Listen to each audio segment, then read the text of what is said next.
আজকে বিদেশ এবং দেশ দুইটা নিয়ে হচ্ছে একটা কম্প্যারিজন করব। সেটি হচ্ছে যে আপনি হয়তো দেখবেন যে এখন কিন্তু তুলনামূলকভাবে রেশিওর দিক দিয়ে কিন্তু বিদেশে সবাই বেশি যেতে চায়, যে আমি বিদেশে পড়াশোনা করব, ওই দেশে গিয়ে সেটেল হব, ওই দেশে যেয়ে অনেক কিছু করে ফেলবো। এই ধরনের মেন্টালিটির পার্সন কিন্তু এখন অনেক বেশি।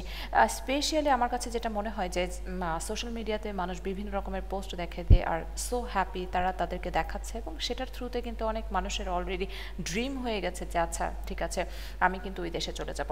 এবং সেটার সাথে সাথে অনেক মেয়েরাও হয়তো বা ড্রিম করে ফেলেছে যে আচ্ছা ঠিক আছে যে যাচ্ছে আমি তার সাথে চলে যাব।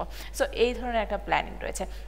আবার অনেক পার্সনকে আমরা দেখতে পারি যে যদি আমি তাদেরকে মানে হচ্ছে পার্সোনালি কোশ্চেন করি যে আচ্ছা ঠিক আছে আপনি এত অপশন আছে আপনি কেন বিদেশে যান না, তখন তাদের কিছু পার্সনের মতামত থাকে যে আচ্ছা আমি দেশের জন্য কন্ট্রিবিউট করব।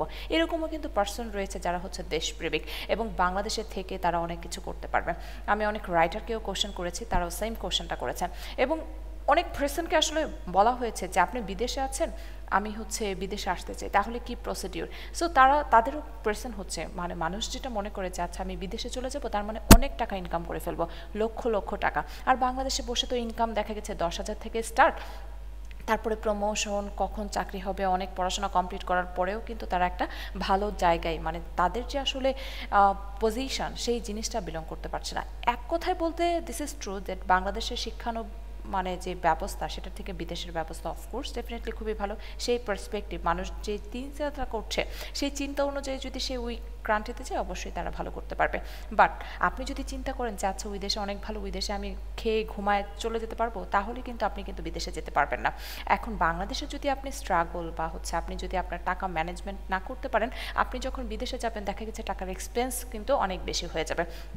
দেখা গেছে বাংলাদেশের যদি আপনি 10-20 হাজার টাকা পান, সো সেই ক্ষেত্রে দেখা গেছে যে পরিমাণে আপনি লাইফস্টাইল লিড করতে পারবেন, বিদেশে যদি আপনি সেম অ্যামাউন্ট অর্থাৎ হচ্ছে আপনি যদি 1 লাখ টাকা ও 2 লাখ টাকা ইনকাম করেন, at the end of the month কিন্তু আপনার কিছুই থাকবে না। বিকজ অফ সেখানে ট্যাক্স রয়েছে, সেখানে লাইফস্টাইল, সেখানে খাবারের যে অ্যাকোমোডেশন সব কিছু মিলিয়ে হচ্ছে ওখানে কস্টিং খুবই বেশি। সো যারা আসলে এই ধরনের চিন্তা করছে, সো তাদেরকে আমি অবশ্যই রিকোয়েস্ট করব অবশ্যই চিন্তা করবেন, যদি আপনি বিদেশে যেতে চান তাহলে অবশ্যই এই জিনিসগুলো চিন্তা করে দেন হচ্ছে ওই দেশে এন্ট্রি করবেন। দেখা গেছে অনেক পার্সন চলে যায় দেন হচ্ছে আবার মুভ করে বাংলাদেশে চলে আসে, বিকজ অফ সেখানে কোনো মানে আমার যে কস্টিং সেটা নিজেকে বেয়ার করা এবং আমার সব কাজ নিজের করতে হচ্ছে। আমার কিন্তু কোনো একজন মানে কাজের মানুষ বা যে আমাকে হেল্পিং হ্যান্ড ওরকম কেউ নেই। আপনি অসুস্থ হয়ে যাবেন, আপনার নিজেকেই সব কিছু করতে হবে। বাংলাদেশে কি হয় যে আপনি যেই কোনো প্লেসে থাকেন না কেন আপনার একটা হেল্পিং হ্যান্ড থাকে, আপনি রিল্যাক্সে জীবনযাপন করতে পারছেন, আপনার এই বাসা না হলে অন্য একটা গেস্টের বাসায় আপনি থাকতে পারছেন। সো অনেক ক্ষেত্রে বলে যে আসলে বাংলাদেশে বিজনেসের যদি আমি পার্সপেক্টিভ বলি, সো বিজনেস করতে পারছে না।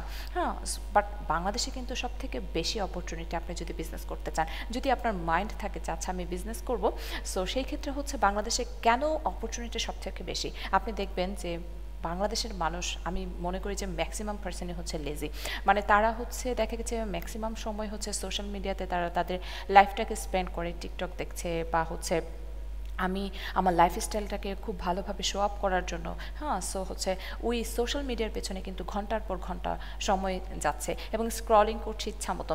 সো দেখা গেছে যে আমাদের যে আসলে টাইম যে আচ্ছা ঠিক আছে ওই জিনিসটা শিখতে হবে, ওই কোর্সটা করতে হবে, ওই কোর্সটা করে যে আমি একটা ভালো কিছু করব বা এই সার্ভিসটা সম্পর্কে আমার জানা উচিত, বা আমি যদি ওই বিজনেসটা করি তাহলে আমার লেগে থাকা উচিত, হ্যাঁ, এই জিনিসটা কিন্তু বাংলাদেশে খুব কম। যাদের মধ্যে ওই জিনিসটা আছে তারা তো অবশ্যই ডেফিনেটলি তারা সাকসেস, বাট যারা ওই এই যে এইটার জন্য কিন্তু কম্পিটিটর খুবই কম। সেই ক্ষেত্রে হচ্ছে আপনি যখন একটা সোশ্যাল মিডিয়াতে একটা পেজ ওপেন করবেন দেখবেন যে খুব প্রপার ওয়েতে কিন্তু তাদের পেজটা ওভাবে সেট আপ করা নেই। সো আপনি যদি টার্গেট করেন এবং আপনি যদি মনে করেন যে আচ্ছা আমি বিজনেস করে অনেক সাকসেসফুল হতে চাই, তাহলে বাংলাদেশ হবে আমি মনে করি সব থেকে উত্তম প্লেস। বিকজ অফ এখানে কম্পিটিটর কম, খোলা মাঠে আপনি ইচ্ছা মতো গোল দিতে পারবেন। আপনার যখন যেখানে খুশি আপনি সেই জিনিসটা সেই নিশটা সিলেক্ট করে কিন্তু আপনি সেই প্লেসটাতে যেতে পারবেন। সো বাংলাদেশ আমি মনে করি সব থেকে সুন্দর প্লেস এবং উপযুক্ত প্লেস ফর এ বিজনেস, হ্যাঁ, অ্যান্ড হচ্ছে আপনি খুব ইজিলি কিন্তু আর্ন করতে পারেন। আপনি দেখেন এত মানুষ বিভিন্ন একটা জায়গায় যদি আপনি কোনো কিছু সেল হয়ে যাবে। আপনি সাপোজ ধরেন ফুচকা, আপনি ফুচকা নিয়ে আজকে বের হলেন, দেখা গেছে পুরো ফুচকা শেষ হয়ে যাচ্ছে।